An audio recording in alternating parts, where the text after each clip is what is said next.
Live from Canton Township, Local 4 News starts right now. It's a community in western Wayne County that is on the rise. Welcome everybody to Canton Township this evening. We are live in your neighborhood tonight to show you what makes this place so very special. Yeah, let's show you. Here's where we are on a map. Canton Township is about 23 miles west of downtown Detroit and the second most populated township in the state. Welcome to our spot here at Independence Park. It should look pretty familiar to parents across the region, and there's a big reason. Oh, I've spent hours here, days here. It's home to the Canton Cup, an enormous youth soccer tournament that draws close to 450 teams, thousands of players every single year. That happens on Memorial Day weekend, and we have a lot more on that in just a couple of minutes. Yeah, we're going to kick things off with a revitalization project happening here in Canton Township. It's one that has those who live here nearby pretty excited. The goal is creating a vibrant downtown. And this is an idea many years in the making. It started with the construction of a new neighborhood, but then the business side of things kind of slowed down during that COVID time period. Now there is some real progress happening. Let me show you what's in the works. To some, this looks like just a sign announcing the site of Canton's town square at Cherry Hill. But for many residents who live here, this sign is a dream come true. People they want a space where they can walk to, it's connected, they can live near places, a place where they can gather and meet with folks. The area we're talking about is located at Cherry Hill and Ridge Roads on the township's northwest side. The town square around Cherry Hill School is the heart of the project, with a new park being constructed to host daily walkers, outdoor music, and special events. It'll be a very large water feature, and there will be sidewalks and walking paths all the way around the entire outside of the ponds. And look over here. This is the spot, the new Farmers Market Pavilion, to replace the historic barn that was lost in a fire. This is where many Canton Township residents will be gathering on weekend mornings for fresh fruits and veggies, flowers, arts and crafts. And over here, the former Henry Ford factory, the corner building on the Village Arts campus, is turning into a mini community center. Renovations include preserving the historic wood floors while also adding modern amenities. This space here is going to be multi-purpose. It could go anywhere from hosting an arts class or a sunset yoga class on a weekday evening to a bridal shower or a baby shower on a Saturday or Sunday. Of course, parking and lighting will increase, and the hope is to have this all complete by the summer of 2026. Plans are also likely to include restaurants, breweries, retail spaces, maybe some office space as well. I think it's really going to be a jewel for Canton. And the whole point here is to create space where there is reason to stay to shop, to eat, to exercise, really to stay and get to know your neighbor. Yeah, and it looks like a pretty good project. It really is going to be pretty exciting. Now, for many, when they think of Canton, a lot of people think of that main drag, Ford Road, because that's where IKEA is. Yeah, and that's also where you got a lot of traffic. Yeah. Now, if you ever driven along Ford, you know traffic is a huge issue there, but the city says a fix is on the way. Take a look. Some 40,000 drivers use Ford Road during peak times daily. It takes patience, skill, time, and did we say patience to drive this stretch? It's a blessing and a curse. Yeah. It shows that people want to come here and shop. The traffic backups happen every day, all different times of day, but now there is hope of a solution. A $65 million project involving MDOT, Wayne County, and the township would get rid of the center turn lane.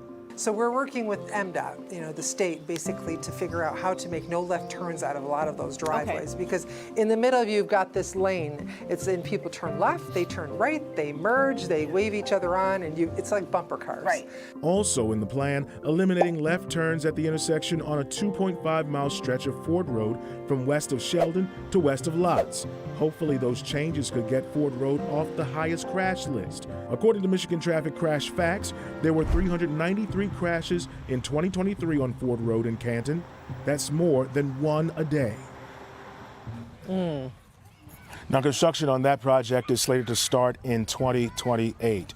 All right, so here's a big talker right now. One of the big issues in the minds and on the minds of Canton Township residents, as well as many neighboring communities, is this controversial fight over hazardous waste coming from New York to a Wayne County landfill. Yeah, this made major headlines. Okay, so the background, it was about a year ago when people here in Canton Township, as well as other residents from Belleville, Romulus, also Van Buren Township, found out that low-level radioactive waste from what was once the Manhattan Project, which developed the atomic bomb, was actually going to be dumped at a Wayne County disposal over in Van Buren Township. And that had the communities here worried and ready to take on a fight. The issue is groundwater. You know, Canton, the Great Lakes, things like that go into the groundwater. It's very close to the Huron tributaries, which carries into the Detroit, rivers and out to the Great Lakes. It's very scary. It's in my backyard. We've been talking to residents for months, covering this issue, showing you the landfill, and attending meetings where residents have voiced their worries. Just know it's coming in from New York, and it's from an atomic bomb site where they built them, and the soil's coming in here. A recent victory for those against the dumping. A temporary restraining order was granted. But next week is a big week for these communities when an evidentiary hearing will be held. Waste disposal has been trying to get rid of that injunction for almost a year now. And the judge keeps saying, nope, we're going to fight it. Nope, it stays as it is. So it's not coming right now? It's not coming right now. But you're still fighting it because you're worried. We are. May 19th is the court date. All right, again, that court date, May 19th. That's next Monday. We'll be following it and let you know what happens. Yeah, and I got you. You got a few guests with us right now. One of the big issues, or one of the big things that's happening here, is a big soccer tournament happening Memorial Day weekend. Tell us all about that, Mike. Yeah, the Canton Cup. It's a yearly tradition.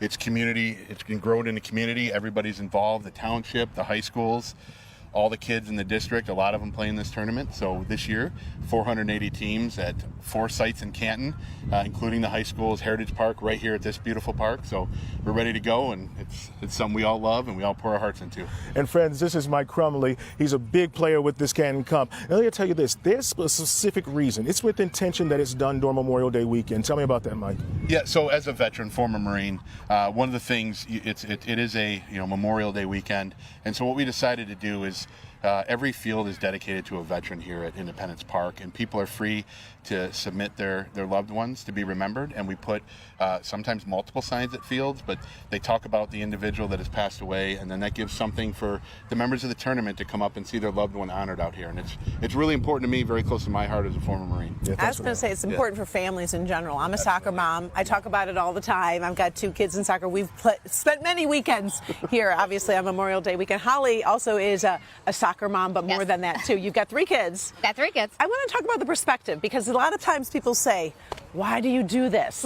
You know what I mean? Yeah. Balancing work and life and all this soccer. But I find as a parent, it really brings our family together. And it really is fun to watch these kids behind here compete, whether they're little or they're teenagers. What do you get out of it? Yeah, I think it's just the sense of community, like you said. My kids have been playing in this tournament for over 15 years. And so throughout all the years and all their teams, we've met all of our lifelong friends through our kids as they've been playing, and this place is packed. Everybody comes. The entire city comes out to watch all the games, and everybody feels like they're being cheered on from top to bottom. And it's just a lot of fun, and you get to meet so many people this way. And the whole community, my kids come back, they've aged out. Actually, a couple of them have aged out from playing, and so now they come back to work the tournament, whether they do parking, whether they referee. I was going to say, because I do a lot of tournaments, and I would say this is run so well. Yes. And you do feel that sense of community. I mean, Yes. Canton takes pride in the Canton Cup. For sure. We have so many volunteers, people that volunteer all their time to come and do this, just out of the goodness of their heart, whether they work for the club. There's many people that have been out of the club for many, many years that come back and still do it just because it's so much fun. Whether it be the vendors, whether it be the community, whether it be the volunteers. My kid's favorite weekend of the whole year. 8 a.m. Saturday of that Memorial Day weekend? Is that the first Friday night. It is Friday night. 5 p.m. kickoff. Woo! All right. And we'll have more information about the Canton Cup on clickondetroit.com. We've got a lot more to come here live in Canton Township. Yes, including how the township became known as the sweet corn capital of Michigan. We'll be talking about that. Plus, we're digging into issues that matter here. That includes concerns about flooding.